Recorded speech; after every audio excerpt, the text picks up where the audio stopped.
Рядко мислим за електричеството, докато не изчезне. Представете си, че се събуждате, щраквате ключа и нищо не се случва.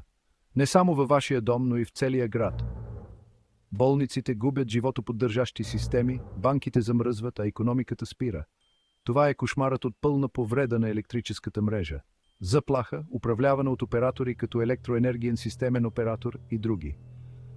Днес опасността не са само бури или технически повреди, а кибератаки, невидими, целенасочени и опустошителни.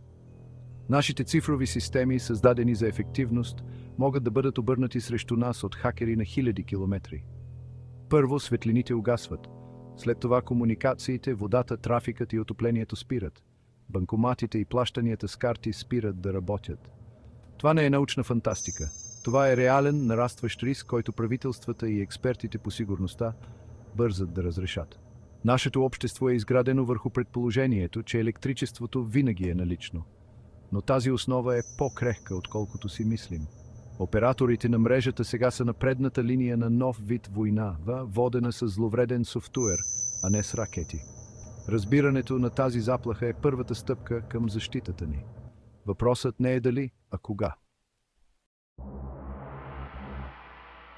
Кибертероризмът не е само откраднати данни, той е за реален хаос. Когато хакерите атакуват електрическата мрежа, целта им е да усъкатят една нация, а не просто да причинят прекъсване на тока. Електричеството е основният ресурс. Без него всичко останало спира. Финанси, здравеопазване, вода, транспорт. Съвременните мрежи разчитат на цифрови системи за управление, което ги прави уязвими за атаки. Всяко свързано устройство е потенциална входна точка за хакери. Осигуряването на тази огромна цифрова екосистема е монументално предизвикателство. Защита на нашата мрежа от киберзаплахи вече е въпрос на национална сигурност. Опитът на Украйна е сурово предупреждение. През 2015 година хакери проникнаха в енергийни компании, проучиха системите им и след това удариха, потапяйки на 230 000 души в мрак. Те използваха зловреден софтуер, за да поемат контрол, да изключат подстанции и дори да изтрият системи за възстановяване, принуждавайки ръчни ремонти в замръзващи условия. Година по-късно нова атака използва усъвършенстван зловреден софтуер, предназначен специално за електрически мрежи, показвайки ужасяващ скок във възможностите.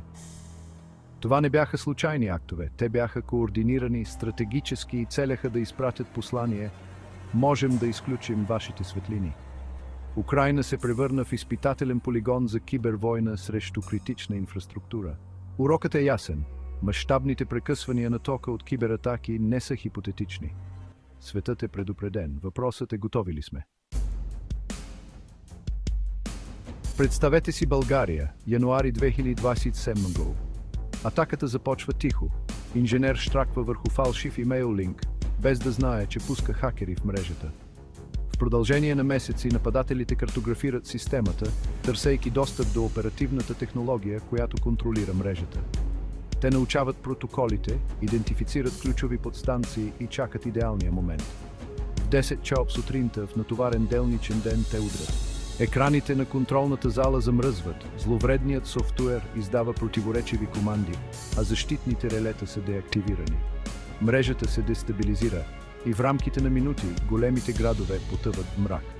Прекъсването на тока се разпространява. Над 70% от страната остава без електричество.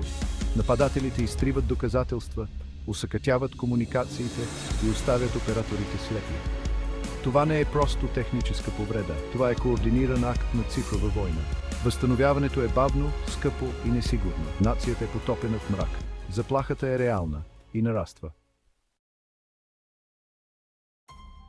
Въздействието на прекъсването на тока е незабавно и опустошително.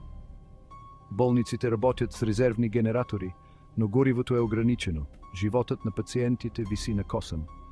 Аптеките губят достъп до записи, лекарствата се развалят, а здравната система е на ръба на колапса. Икономиката замръзва, няма цифрови транзакции, няма банкомати, няма фондов пазар, няма производство. Трафикът спира, общественият транспорт спира, а летищата стават изолирани. Всеки час означава милиони загуби. Комуникациите отказват, няма телефони, няма интернет, няма новини. Водните помпи спират, канализацията се разваля, а рисковете за общественото здраве нарастват. Семействата се борят да се стоплят или да запазят храната свежа. Най-уязвимите страдат най-много, неспособни да получат помощ. Дори след като електричеството се върне, икономическите и психологическите белези остават. Доверието в институциите е разбито. Прекъсването на тока е повече от технически проблем, това е обществена криза. Между сега и 2028 година рискът от голяма кибератака срещу българската мрежа нараства. Геополитическите напрежения и позицията на България в НАТО и ЕС я правят мишена.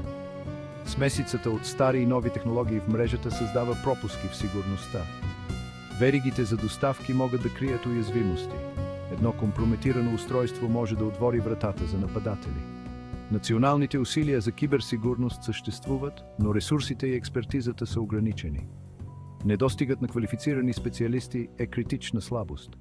По-малките, целенасочени атаки са все по-вероятни.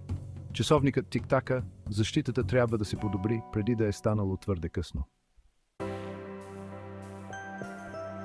Защитата срещу тази заплаха изисква действия на всяко ниво. Правителствата и енергийните компании трябва да инвестират в технологии, обучение и строги стандарти за сигурност. Редовното тестване и щателният преглед на веригата за доставки са от съществено значение. Националната координация и плановете за реакция при кризи трябва да бъдат практикувани и готови. За отделните хора готовността е важна. Дръжте аварийни запаси, вода, храна, пари в брой и радио. Осъзнатостта е нашият щит. Това не е всяване на страх, а отговорност. Осигуряването на нашата мрежа е общо задължение. Тихата война за нашата енергия вече е в ход. Нашата устойчивост зависи от лидери, инженери и граждани. Заедно трябва да поддържаме светлините.